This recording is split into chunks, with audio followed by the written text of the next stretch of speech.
Bonjour, bonjour à toutes et à tous, bienvenue sur KTV, Coésie FM, le 106.9 pour un temps de parole en direct à la radio et à la télévision. Saïdina est avec nous, c'est le monde économique qui se réveille. Alors il vient sur ce plateau, on le connaît, hein, ancien de la CCI, en tant que chef d'entreprise, tout simplement. Saïdina, bonjour. Bonjour. Quand je vous ai eu hier soir au téléphone, ou hier dans l'après-midi, je ne sais plus, vous m'avez dit il y a urgence, nos entreprises sont à genoux, j'ai besoin de dire des choses, mais j'ai aussi des solutions à proposer. Dans quel état les entreprises, on aura Carla Baltus, hein, la présidente du MEDEF demain, mais les petites entreprises, les artisans, dans quel état ils sont aujourd'hui? Bonjour d'abord toutes les Maoraises et Maorais, au monde économique et aussi bien au monde social. Effectivement, ça fait déjà bientôt un mois, nos entreprises sont à genoux. Vraiment à genoux quand je parle d'à genoux.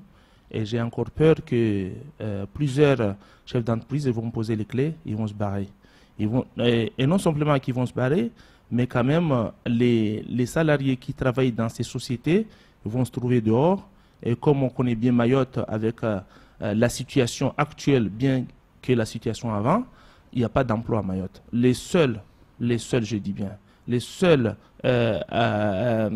structures qui créent de l'emploi, c'est les entreprises. Aujourd'hui, sur 100% des Maorais, vous avez déjà, je ne vais pas être trop gourmand, vous avez 60 personnes qui ne travaillent pas. Sur les 40% qui travaillent, vous avez 20% qui travaillent dans les administrations. Et 20% sont dans les entreprises. Donc, demain, on ferme les entreprises, il y aura 80% qui seront au chômage. Et que si aujourd'hui, parce que pour être très clair, moi, en ce qui concerne les revendications, notamment l'insécurité, on est tous d'accord que l'insécurité à Mayotte, on en a marre, il faut arriver à trouver des solutions, il faut mettre un terme. Donc aujourd'hui, je comprends les manifestants, parce que déjà, les 60% qui ne travaillent pas, plus les 20% qui sont dans l'administration, ça fait déjà 80%. Là, les barrages peuvent durer autant qu'on veut, ou tant que le gouvernement ne met pas les moyens pour essayer de trouver des solutions.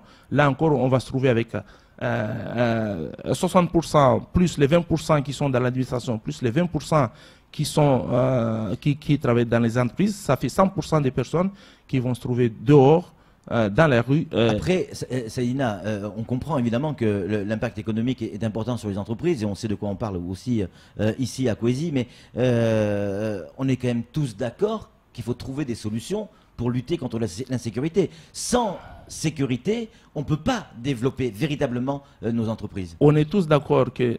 Un cambriolage dans une entreprise peut la mettre à genoux. Oui, tout à fait. On en a vu. Hein.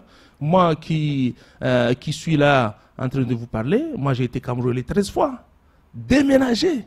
Et j'ai baissé, je me suis dit, c'est bon, je déménage et j'ai abandonné. Donc... et si on parle encore d'une entreprise, c'est encore la même chose. On peut vous voler tout, les unités, les appareils, je ne sais pas quoi. Alors pourquoi quand les organisateurs de cette manifestation sont venus vers le patronat, il n'y a pas pu avoir un accord avec les manifestants? Si vous dites que vous êtes autant concerné par l'insécurité. Oui, mais moi je peux comprendre que pendant les manifestations, il y avait eu, ou bien même avant, il y avait eu des élections du MEDEF, que moi je ne suis pas déjà membre du MEDEF. Oui. Peut-être qu'ils ont plus pris du temps pour faire leur campagne pour qu'ils soient être élus que de s'intéresser. Peut-être, je dis bien, hein, je parle au conditionnel, hein, peut-être qu'ils n'ont pas pris le temps d'essayer de prendre ça en place. Ils sont plus focalisés sur la campagne. Donc ça, c'est encore... L'insécurité a souvent été au cœur des discussions du MEDEF. On les a reçus sur ce plateau, on peut en témoigner. Oui. Souvent, ils sont venus expliquer que très difficile de développer une économie sans sécurité. Que ce soit pour les salariés qui viennent travailler, pour l'entreprise elle-même. Ça, c'est clair. L'approvisionnement, tout. En fait. Je vais parler vraiment pour moi. Pendant les manifestations, on avait un chantier au quai Amphidrome. Oui. La gendarmerie nous a dit non, vous ne pouvez pas travailler là parce qu'il y a de la tension, il y a je ne sais pas quoi. Donc on on a arrêté. Et n'en parlons pas que les salariés qui veulent venir travailler, qu'ils n'arrivent pas à arriver à leur lieu de travail. Encore là, je me demande comment on va faire pour payer ces salariés-là la fin du mois. Je me demande que maintenant, on va nous appeler à payer les impôts sur les sociétés, on va nous appeler à payer la CPS. Comment on va faire? Il faut que l'État puisse trouver des solutions là-dessus. Et moi, franchement, je crois que pour relancer l'économie de Mayotte, aujourd'hui, il faut qu'on arrive à se mettre autour d'une table, de dire que voilà, on va transformer Mayotte en zone franche. On va dire que tous les investisseurs ou ceux qui sont à Mayotte, on va se donner 10, 15 ans, qu'il n'y ait pas de taxes, qu'il n'y ait pas d'impôts, on ne paye pas. Il vient, on va créer de l'activité, et quand on va créer de l'activité, on va créer de l'emploi. Et qu'au moins, pendant 10 ou 15 ans, il y aura tous les gens qui sont dehors là, tous les jeunes qui sont en train bon, je ne peux pas dire de foutre le bordel, mais c'est la même chose. Donc, tous ces jeunes-là, on peut peut-être les embaucher et on peut les occuper. Et puis, au moins, il y aura moins de problèmes qu'on est en train de vivre aujourd'hui. Parce que un jeune qui a 18, 19, 20 ans et qui n'a pas de boulot, moi, je ne lui dis pas que c'est normal qu'il fasse ça, mais c'est à préparer ça. Il n'a rien à faire, mais il faut l'occuper. Et qu'aujourd'hui, par exemple, si on met encore au-delà, on met un système que l'État dit, voilà, tel chef d'entreprise, vous prenez tant de salariés, est-ce que vous pouvez les prendre? On peut les prendre, mais à condition que l'État, parce qu'à tous les coups on dit l'État, paye, c'est un exemple, hein, 80% des charges et son salaire. Nous, on paye 20%. Non, oui, à 20%. Là, ces jeunes-là ne vont pas rester dehors. On va les occuper. Oui. Parce que la meilleure façon d'épuiser quelqu'un, c'est de l'employer. Quand il va rentrer chez lui, qu'est-ce qu'il va faire? Il est fatigué. Il sera obligé d'être tranquille. Ouais. Donc... Bon, ça, c'est la théorie. Après, dans la pratique, c'est forcément un peu différent. Saïdina, une question pour que nos auditeurs et autres téléspectateurs comprennent bien. Est-ce que quel lien vous faites en termes sur le plan économique, hein, évidemment, entre ce qui s'est passé en 2011 et ce qui se passe là? Est-ce que c'est comparable sur le plan économique? Moi, personnellement, c'est pas comparable. Je crois que... Qu'est-ce qui est le plus grave, aujourd'hui ou en 2011? Le plus grave, c'est aujourd'hui. Le plus grave, c'est aujourd'hui parce que en 2011, c'était une autre physionomie. C'était pas la même chose. Et l'avantage qu'on a maintenant, c'est que, heureusement, je dis bien, que les Maoris sont pacifiques. Ils ne se battent pas entre eux déjà, hein. Ils ne se battent pas contre les forces de l'ordre. Les Maoris sont là en train de demander l'insécurité.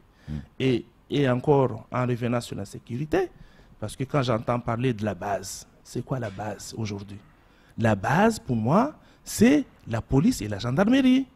Il faut les demander. Est-ce que ce qu'on a mis à la ministre, ce qu'on nous a donné, est-ce que c'est bon ou c'est pas bon? C'est ça la base, pour moi.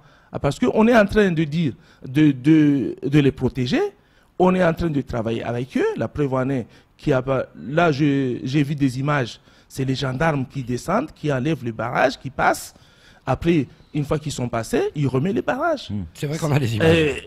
Bon, ça, franchement... C'est la règle. Ah oui, mais... C'est la règle du barrage. Non, mais c'est ce qu'ils ont décidé.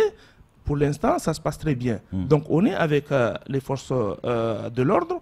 On doit les donner des coups de main. Il faut que le gouvernement puisse quand même voir cet état d'esprit-là pour qu'on puisse avancer. Pour aller plus loin, aujourd'hui, c'est ça ce qu'il faut, il faut qu'on se mette bien dans la tête. La France fonctionne avec des chiffres. La France fonctionne avec des chiffres.